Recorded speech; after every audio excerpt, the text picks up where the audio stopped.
And hello, everyone. This is Mike from Simulate. And in just about another 10 or 15 seconds, we are going to be starting our presentation. Just as a reminder, during the presentation, please do feel free to use the question and chat panels. And while I will hold the answers to those questions until the end of the discussion, I do promise that I will see them and I will answer as many as possible, given the time that we have today.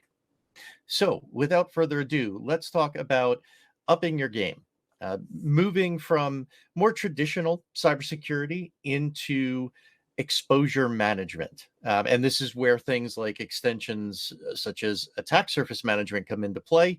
And that's the topic that we're going to be discussing today. But we're going to look at it in a little bit of a different methodology. We're going to look at the current landscape of threat control and how we address potential exposures, actual exposures, and some of the restrictions that come up in many businesses of many different industries. And we're also going to look at ways that we can begin that evolution process. So let's go ahead and get started.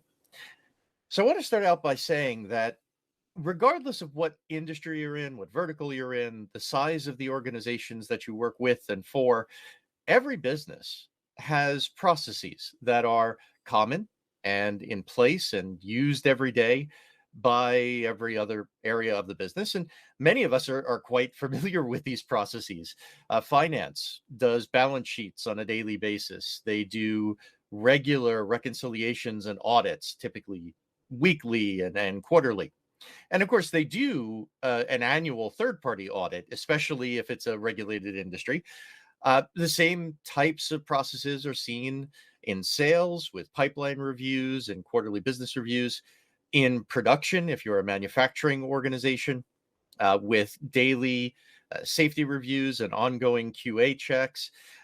These are accepted as normal business practice in each area of the business. But what we have found here at Simulate, speaking with many different customers, is that cybersecurity tends to be quite dramatically different. And the ways that it are different are that from a business perspective, and I want to be clear on that, it's not from a technical perspective here, but from a business perspective, there is far less oversight. Um, Many organizations rely on once or twice per year testing. Many organizations consider anything that isn't required by regulatory compliance or by restrictions of the type of industry that they're in to be optional when it comes to cybersecurity, whereas it would be something that would be uh, just put in place in other areas of business. Cybersecurity, as we practice it today, does tend to be much more reactive than proactive. Changes, especially larger or sweeping changes, are driven by changes to regulations, restrictions, business processes, etc. And they're not necessarily directly driven by purely technology reasoning. And for the most part, a review of a potential impact to an organization occurs after an incident takes place. There's an incident response, there's generally a post mortem of that incident response. Many different organizations use many different terms for that, but it's this idea that after an incident, which either is stopped or was successful, either way, is reviewed after that incident occurs. And finally, much of what we do in cybersecurity becomes restricted by business operational parameters. Uh, you cannot take these systems offline to perform a patch because we are in the last quarter of the year and we're a retail business and these systems cannot be taken down. Updates may be limited or even skipped because the organization relies on custom forms in this application. So we can't upgrade because it would break that functionality and the process would not work as it works today. Now, the difference here is that in these other areas of the organization, these decisions are not based solely on business operations. They're based on the potential risk posed by an exposure. And we should begin the process of aligning cybersecurity with that same type of exposure management. So it would help to first define what is exposure management. In cybersecurity, it's based on theories by many different industry experts. You may have seen Gartner's version of it, which is known as Continuous Threat Exposure Management, or CTEM, but they're by far not the only group and analytics organization to come up with the same idea around this. The idea is that it is planning for viable attacks, not merely where vulnerabilities exist, not merely where some application is outdated, but rather the potential that these different areas of gaps in cybersecurity caused by many, many different things produce a pathway for a threat actor to move from no access to access to crown jewels or critical resources or controlled data. And so it looks at more than simply where can we block attacks, although that is not going away. It is still a very much a part of exposure management, being able to block attacks where possible. But it also looks at being prepared to react to a viable attack path that cannot be blocked, either because of technical restrictions. There may not be a patch. There may not be a way to it's legacy software that is no longer supported. The company that made it is no longer in business. It could be because of business process. The business relies on the application working a certain way. The corrective remediation action would change the way that it works. So we can't do that right now. So exposure management is both proactive and reactive because it looks at viable attack paths and attack methodologies. And most importantly, it is a process. It is not a product. While we will talk about how Simulate can help with exposure management, no single product is going to do the entire process.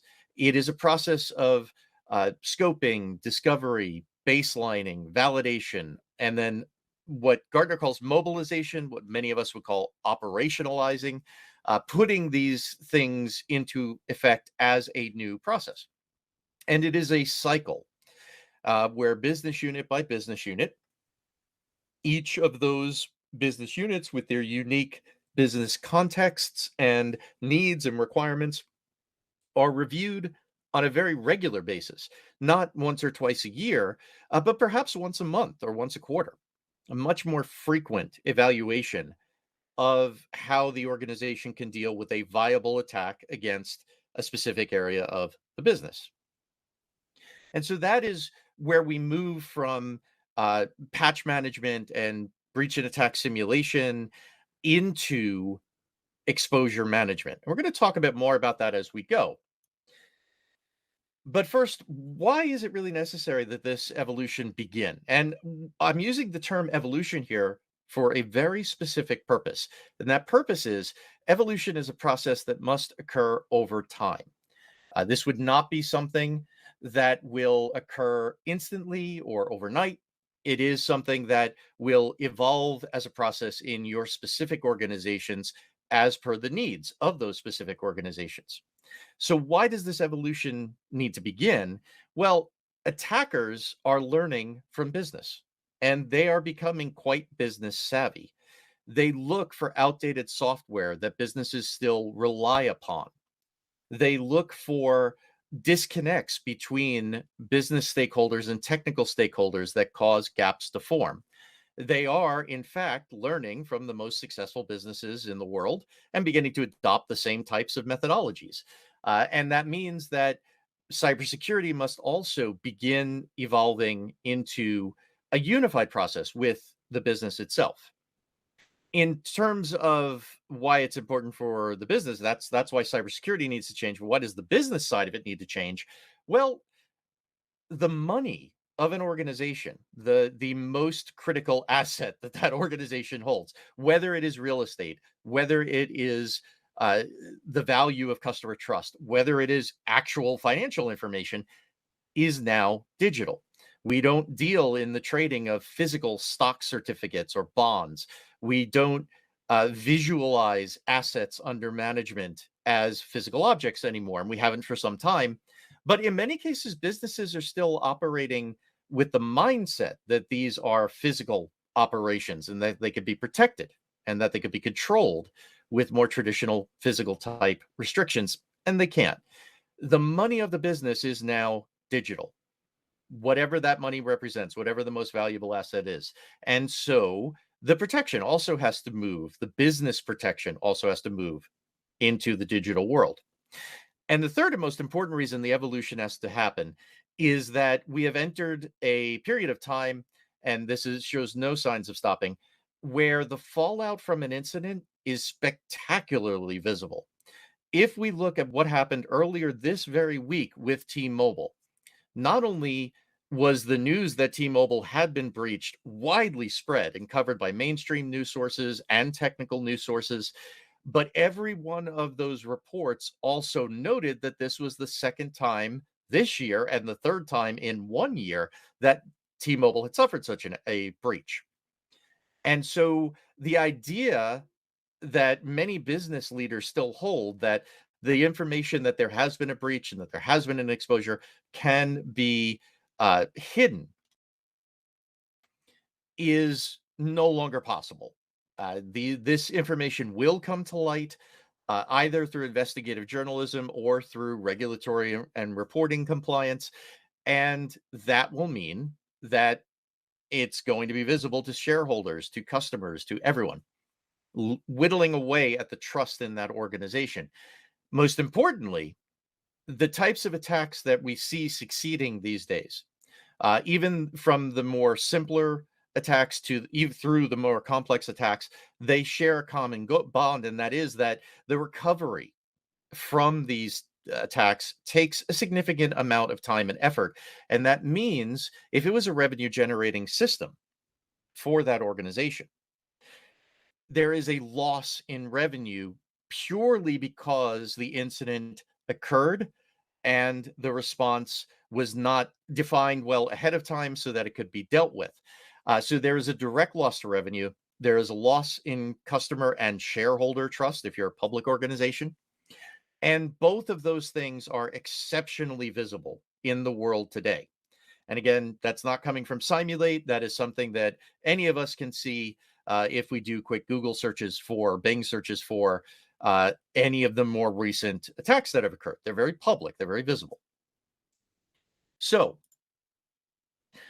I'm not saying that this is something that is going to be easily accomplished, by the way. There are barriers to moving from traditional cybersecurity techniques to the more uh, exposure management methodology. Pardon me.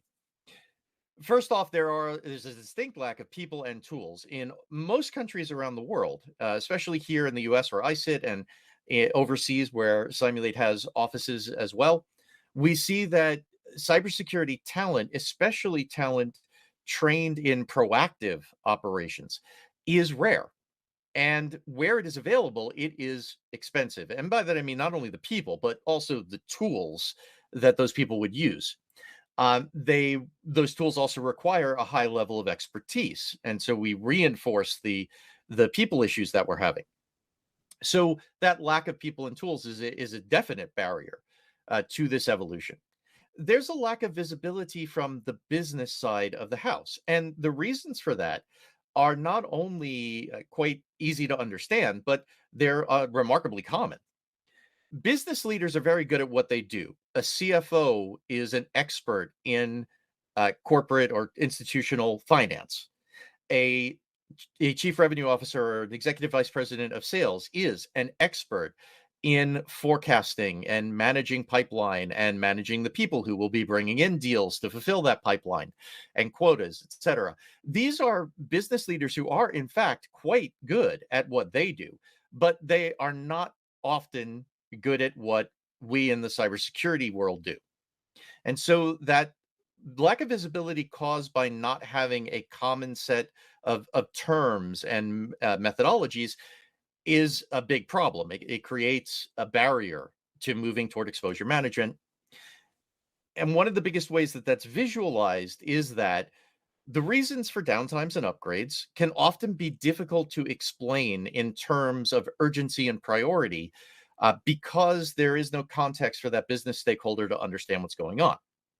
And of course, the third, which is a universal, it doesn't matter who you work for or where you work, budgets are always restricted.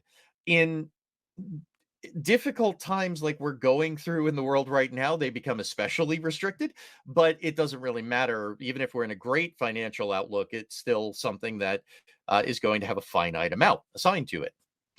And in our world specifically, there is the issue that the ounce of prevention often appears to be significantly more expensive than the pound of cure. So the remediation can look to be a bigger drain on finances than the fallout and recovery from an incident. Now, we know that isn't true, but on paper, it can appear to be true.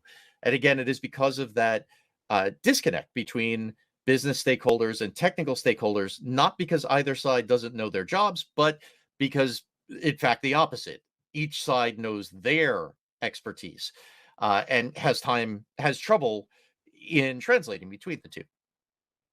So these barriers do need to be overcome, and that's why this is going to be a process. This is going to be an evolution, and not something that we're going to change, overnight or even over the course of any given quarter, or in larger organizations over the course of a specific year. But it is a process that we are working towards. So, how do we begin to overcome those barriers? How do we actually get to the point where this evolution can occur? So, the first one is leverage every tool and process that is at your organization's disposal. And by that, I mean, of course, all of the cybersecurity tools, EDRs, XDRs, network detection and response, SIM and SOC. The majority of organizations do have some form of SIM or SOC. In many cases, it is outsourced, but they still have that accessible to them. So it shouldn't be set to the side. But also the business tool sets. There are methodologies on the business side of the house, like enterprise resource planning and other techniques and tools that can have a net positive impact on the operation of cybersecurity when we're looking at exposure management. Anytime resources are allocated from one area of a company to another, that ERP system is going to be knowledgeable about that. And that means, if given the right access and the right reporting, the cybersecurity team can also be knowledgeable about that. So when there are changes in personnel, when there are new processes put in place and people dedicated to those processes, that's something that these cyber teams can leverage. And so not only the technical tools, which are a critical part of this process, of course, but also let's start using some of those business process tools to aid and to empower the cybersecurity side of the house as well. The second method for beginning this process of evolution is to raise the visibility of what the cybersecurity team is doing. I have worked frontline. I've also worked on the sales side, obviously, but I've worked frontline, and I know that the implementation of something like multi-factor authentication is seen as a hindrance by many business professionals. And it's seen as a hindrance because they only see the challenge for the one-time passcode or the push notification. But if we could help them see the other 900 things that are going on behind the scenes at a very high level, of course. For example, when they're challenged for that MFA, it is part of an adaptive authentication process. It is analyzing where their computer physically appears to be. Are they on a VPN? Are they connected to a company network? It is analyzing, is this something that this user typically does? Are they accessing areas of corporate systems that they would have reason to access or normally access? It is, in fact, doing exactly what the CFO would do if they were attempting to trace a transaction that was unknown or abnormal. It is what the sales manager would do if the forecast is not lining up with the actual revenue coming in. This, in other words, these things have an analog in the business processes that our business stakeholders would be very familiar with. And so we can raise that visibility by involving them in the process and by making those logical connections between what they do every day and what we're doing with our security operations. And then finally, we also have to be willing to let this work in the opposite direction. And most of us are willing to let this work in the opposite direction. We have to be willing to say that a vital business process cannot be interrupted and we have to find another way around it. And that interplay between cybersecurity and the business itself can raise the visibility of why these needs are important and why this evolution is important, and bring together all the people who need to sit around the table and make these decisions. Finally, a lot of this is going to rely on automation. And the reason for that isn't to remove headcount, by the way. I want to be very clear about that. I never want to see anyone removing blue teamers or red teamers as a cost saving measure. It's not a cost saving measure. I'll be the first one to say that. And in fact, removing those personnel often results in higher expenditures when you deal with the resulting incidents. But rather, if we can make it so that a cybersecurity professional who currently will have to do 5 full-time jobs worth of work can get down to 1 or 2 full-time jobs worth of work, that is going to be a definite boon to the industry, to the security of the business, and to the ability of those business stakeholders to operate smoothly within security restrictions. So, doing more with the current staff, not by increasing their workload, but actually by reducing their workload and automating where it is possible. This also, by the way, helps to prevent burnout, a massive problem in our industry. Just a horrifically massive problem in our industry where good, solid cybersecurity professionals are walking away from the security world. And that has to be stopped. And it's being caused by this enormous workload being put on every single one of these professionals. They're doing 5 full-time jobs, 6 full-time jobs. No one can be expected to continue to do that for any significant length of time without burning out. And then, of course, providing reporting without manually creating every single report that goes out. This is part of that automation. And reporting is the bane of every cybersecurity person's existence.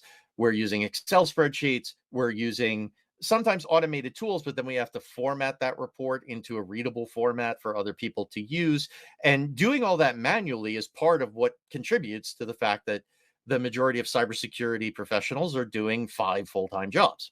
So automation is a real key here because an organization could bring in more people, and we'd encourage them to do so, of course, but that's not the most effective way that we could do this. We could use automation to allow the people that are there to accomplish more without burning out. All right. So, taken all together, what we're talking about here is changing from the idea of a reactive cybersecurity methodology, which is what the majority of organizations are doing today, and moving to this idea of exposure management, dealing with viable potential attacks and planning for how to stop them, or if that is not possible, how to uh, deal with them, how to be ready to respond to them. And so, Simulate, of course, can help with that, and it can help with that quite significantly. So it fits into CTEM. When we talk about the discovery, the prioritization, the validation phases, those are core components of Simulate as well. There are 2 other components to CTEM, scoping and mobilization, that are more intermix of business and technology. Scoping is saying this is a business unit, this is a logical unit that we will run this cycle on for this month. And mobilization is saying to that business stakeholder will say, this risk is acceptable or it is not acceptable. But in between, in order to take that scope and then produce the information necessary for that business decision, that's where Simulate fits in with discovery, with validation, with prioritization, all of those topics. And of course, it can be automated safely within environments, even production environments, which means that we can reduce the workload on cybersecurity professionals who are attempting to adapt a CTEM type methodology. Again, there are other names that other organizations and analysts use, whatever you call it. The automation component is going to mean that it can be something that is done month by month instead of year by year. Simulate can also help involve those business stakeholders. We spoke about that a bit earlier in the discussion, where there is a terminology gap because the business leaders are good at what they do. And of course, the cybersecurity and technology leaders are good at what we do. But those terms don't always translate very well. So, having risk scoring automatically generated based on trusted frameworks like MITRE and NIST and CVSS, this allows a business leader to see quantified risk. And quantified risk is a business thing. Business leaders evaluate the potential exposure from quantified risk of loss of revenue and embezzlement or improper finance reporting. They look at the quantified risk of exposure in salespersons who are not effective in their sales role. So if we start presenting quantified risk scoring about potential exposures, we are now speaking that same language. Now, to us, this is just the probability that something is going to work and what systems it could touch and what data it could touch. But we can then put it into a visualization, a framework that is second nature to any business leader, and they will now be able to have that conversation with us to determine, is this risk acceptable or is it not acceptable? And leveraging existing staff. Since Simulate has multiple components that you really only need basic IT knowledge to use safely, this is something that more technology professionals in the organization already can assist with. The blue team can run breach and attack simulations in production, tune their systems. The red team can automate a lot of what they're doing with those red teaming operations, especially when we talk about things like discovery and basic scripts and things of that nature, which is going to reduce the day-to-day overhead. It's going to involve more people from the technology side. It in no way devalues the expertise of cybersecurity professionals, because what they're going to do is take the testing that was done by the blue team as part of their tuning. That now becomes the red team's discovery information, especially if you're doing gray box where you have the ability to use information from the other side of the fence. So the idea here is that Simulate assists in fitting into these processes by addressing many of those barricades to the evolution of cybersecurity. It fits into these cooperative plans for handling exposure management. It allows for translation through executive reports and through unified risk scoring. It allows for translation of technical issues into business language, and it allows for automation so that users of the system can do more with the same number of staff. You're still going to need to keep the people that you've got. And so it's good that it also reduces burnout. So all this taken together means that we are one of a suite of tools that you would use to implement this type of exposure management. The other tools that you'll be using are probably tools you already have. You have your SIM and SOC, you have your vulnerability management platform, you have your security controls, and Simulate will bring in the validation component, testing these tools, making sure that if an incident occurs, it's seen by the SIM, correlated correctly, alerts happen, uh, incident response happens. Or, and this is, of course, the better outcome is that the controls block whatever that attack methodology is. So while the SIM raises an alert, there is no incident response required because it was blocked.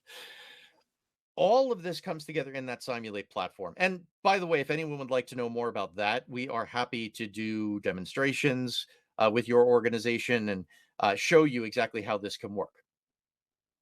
So let's open the floor for questions and answers. And please do feel free. There is a QA panel in your BrightTalk window. Go ahead and type those in, and we got a couple already. So first one is give a concrete example of exposure management versus traditional cybersecurity. That's not a problem. We'll talk about one.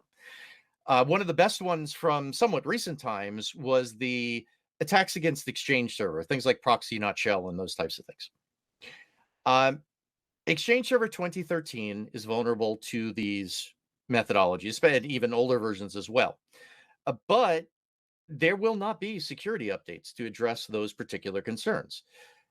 The only way to address the concerns is to either upgrade to a newer version of Exchange or to migrate to Office 365 or Google Workspace or the service provider of your choice. That poses a significant challenge from a business perspective. While the technology team knows the two paths that can be taken to mitigate the risk and remove the exposure, business priorities may not permit those actions to occur. An upgrade requires new licensing, which requires budget and often a significant amount of budget. A migration may have a lower budgetary price point, but requires significantly more business disruption. Let's say that the organization relies on workflows that use custom forms and Exchange. Well, if you migrate to Office 365, those go away. And that can have a monumental impact on sales processes and production processes and other types of business operations. So the business needs to be aware that these are attack methodologies that are well known. They are being used even today quite actively by threat actors. And so the risk of exposure is relatively high. It is likely that an exposure will occur. Highly likely, as a matter of fact, with all the scanning traffic we're seeing on those particular attack methods. And if we were to say to the organization, the risk of exposure is according to NIST and according to CVSS and according to Shodan and according to all of these other groups, uh, well over 50% that we will encounter an incident of this nature.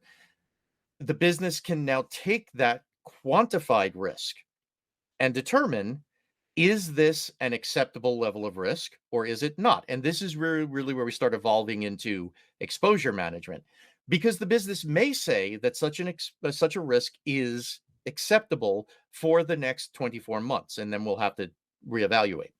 And judging by the number of older Exchange servers still visible on the internet, that's happening in a lot of businesses.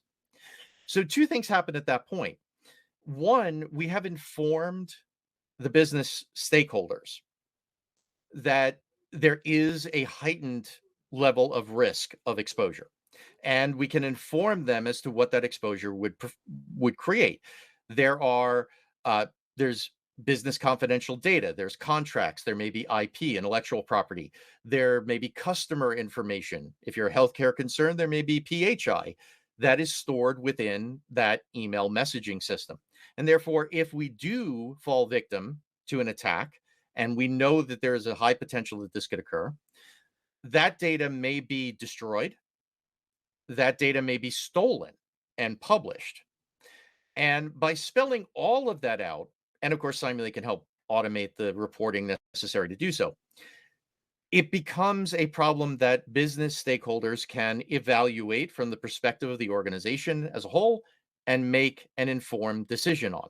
And the informed decision will take one of two paths. The first one is, uh, do we correct this? Do we allocate budget and resources and downtime to make a change? Because that also may involve changing business process. Or do we accept the risk of exposure here, in which case we can now begin planning for how we will react to that exposure before it occurs? If we can make sure that the SIM is recognizing the pattern of attack, we can make sure that the SOC is alerting the moment they see the pattern of attack, and that we can block access and that we could shut down systems and do what we need to do. Now, what makes this different from traditional cybersecurity? First off, is that translation of these things into the business world where an informed decision can be made. But also, we're doing all of this before the attack even begins. We are determining the path that will be taken, remediation or acceptance of the risk. And if the answer is that we will accept the risk, We are planning for how that exposure will be dealt with, whether or not the security systems can defend against it. And that is really a great example of the transition from traditional cybersecurity to exposure management, looking at that attack surface, looking at that potential for attack and viability of that attack, and then planning for how we will deal with that, not only from a technical position, but also from that business position. Another question came in: how to simulate do this as opposed to others on the market, and several examples were given. But it's no secret that organizations like Pantera claim to be able to do a lot of this stuff, and a few others. And in all honesty, what those platforms are providing is not bad. It's what we here at Simulate refer to as continuous automated red teaming, or CART. It is a part of the Simulate platform, but it isn't exposure management, because for two reasons. The first one is it really doesn't look at the theoretical potential for an attack. It looks at the ability of security controls to defend against known threat, and that is very important and something that we here at Simulate agree with entirely and is part of the platform. But it's not looking at my attack surface has this sequence of vulnerabilities and security gaps where a viable attack path exists. And that is something that between attack surface management, breach and attack simulation, and continuous automated red teaming, Simulate can indeed do. The other reason is that these tools are primarily designed solely for the technical audience. Again, nothing wrong with that. Simulate provides very deep and detailed technical reporting. But when we look at exposure management, we look at the interoperation of the technology teams and the business teams together. So that's why we're different from many others in the marketplace. Simulate has that executive reporting that provides quantified metrics that can put this into focus so that a business stakeholder who doesn't necessarily understand all the technology, many do, and that's great, but there's many more who don't, can still make an informed decision on whether or not that risk of exposure is acceptable to the organization, uh, and and then act on that decision. So that's how we compare to many of the other products in the space. They're not doing anything wrong by any means. Simulate has a lot of that functionality, if not all of it in most cases. But we're looking to help with that evolution to the next level. Um, let's see, with AI technology being adopted into cybersecurity, what are future advances that Simulate is looking to make? AI is great. AI is wonderful. It's fantastic. It's getting better and better every day. But, and it's a big but, AI is not at the point where it could safely run attack simulations in production environments. And if you're not testing in the production environment, you're not getting all of the information necessary to quantify the risk of exposure. And the reason I say that is because we can even see that going to ChatGPT and using certain tricks like the grandmother paradox, and you can search for that one online, it'll show you exactly what I'm talking about, can easily confuse, if not outright trick, these AI solutions. So while we will get to the point where AI can be a very powerful component of these types of solutions, we're not quite there yet. Personally, I'm thinking in the next 3 to 5 years, somewhere in that time frame. And yes, Simulate is ready to incorporate those tools when they evolve to the point where they can be used safely without direct supervision. We do know that some companies are saying that they could do AI automated pen testing, and personally, having come from a pen testing background, that's a scary proposition in a production environment. It is too easy for a logical loophole to create a situation where the AI could run a destructive event against a production system that's outside the rules of engagement. It's just something that we know can happen. When we reach the point where AI can be driven down the path where it won't do that, yes, Simulate is going to be right there and ready to work with that. But for today, it's not there yet. It's getting close. We're really getting closer and closer every hour at this point, but we're not there yet. Another question came up uh, that there are already attacks on Microsoft 365 and OneDrive. They need, so even though attackers need to overcome uh, additional protection layers, it is still possible, though it is less profitable. Um, would this be counterproductive? Uh, does shifting of the data change the exposure or the risk posed by the exposure? And is that a significant enough change uh, to make those sweeping changes in business process? And this is a perfect reason why we need to move toward the theory of exposure management, because I can't answer that question.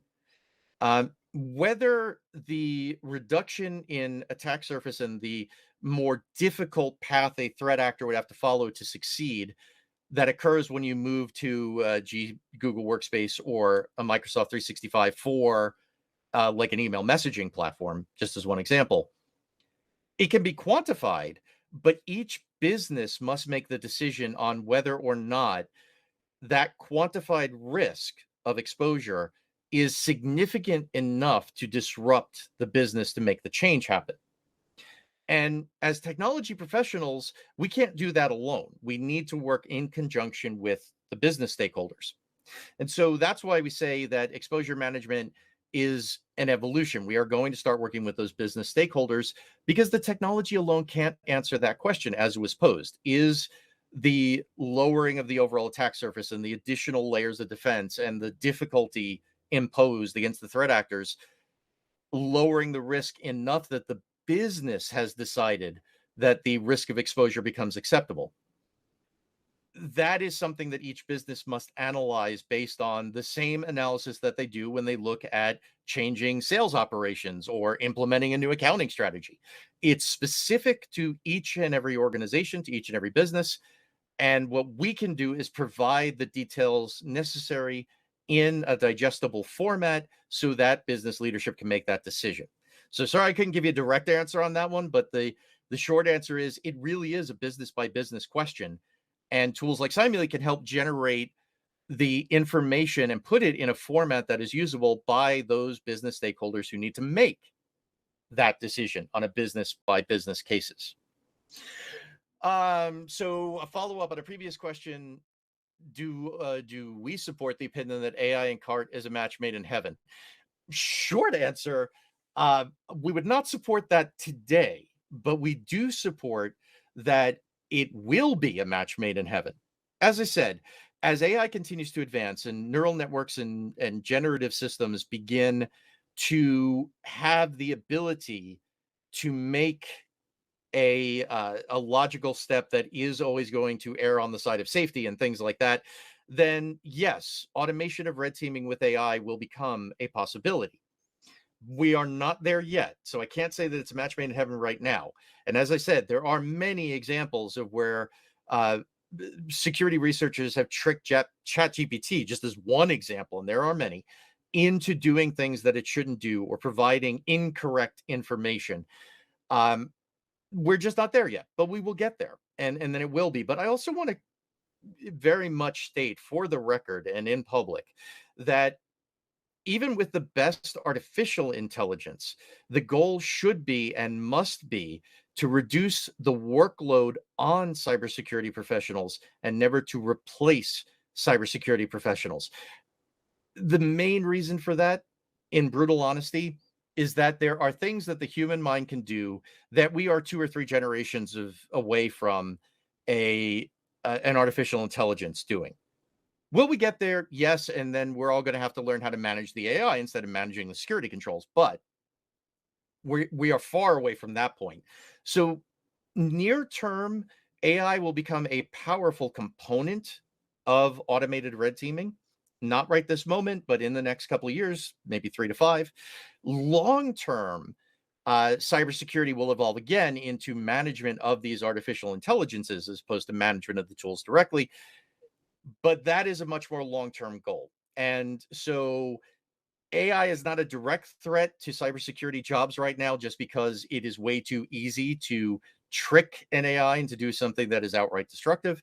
But when we overcome that, there is still going to be quite a bit more development that has to happen before we can leave the automation of actual threat testing, directed threat testing, like pen testing and like red teaming, entirely in the hands of an AI. A match made in heaven, not now, but it will be, to answer that question directly.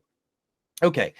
Does Simulate take into account anything for exposure in mobile environments? It's tricky, is the short answer to that.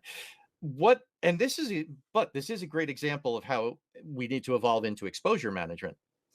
A business stakeholder may want to know why they can't have anti-malware on their mobile device. And it's usually one of two reasons. One, the anti-malware vendor only supports a small subsection of a platform like Android, and Android is a very fractured market with dozens of different uh, builds and images and different phone types and everything else. So you have limited coverage from that perspective on the Android front, or you run into what you run into on the iOS front. And the problem there is that Apple doesn't actually allow an anti-malware tool to do what it needs to do. So you have these half solutions like network management and defending everything around the mobile device and isolating the mobile device. And Simulate absolutely can help to confirm that those precautions are working as expected. We again, this is like much like the AI. This is an evolving thing that will get to the point where there can be direct anti-malware on the majority of mobile devices, which is not something we can accomplish today, but we're getting there. And yes, Simulate would have the capability to perform those types of directed testing and to produce the technical and executive reporting. We already can do it on Windows, on Mac, on many different forks and distributions of Linux. But yeah, it's one of those things that as technology evolves, you'll see Simulate doing more and more. Uh, but that's a perfect example of how we have to start translating some of this to explain why the risk of exposure on those systems exists and why that risk may not be directly uh, defensible. It may be something that can be, it is something that can be indirectly defended against, but direct defense may not be possible, especially on things like iOS. So the answer to your question is we do take into account the potential exposures of unmanaged mobile devices, and we can test the protections around managed mobile devices, but the limitations are due to the underlying platforms more than they are due to knowing what types of tests to run. And we'd be happy to have a longer conversation on that. And the last one is for those who came in late, can you talk about on-prem and private? I would love to, but our talk is already running over. What I would suggest is reach out to whomever invited you to this webinar today, or use the information that's up on the screen right now. And we would be most happy to do a one-on-one conversation with you and your team and answer any questions, including how we could look at hybrid exposure, which is something that Simulate definitely can assist with. So I want to just take a moment to thank you for spending some time with us today. Again, encourage you, if you are looking to start down that path of exposure management, Simulate can be of assistance, and we can work with your team not only to show you the Simulate product, which is a big component of that, but also to show you how in your organization and with your business needs, Simulate can provide the information necessary so that a proper informed decision can be made on whether risk of exposure is acceptable or not to that business. And thank you again for joining us. And yeah, please follow up with us. We'd love to talk with each and every one of you.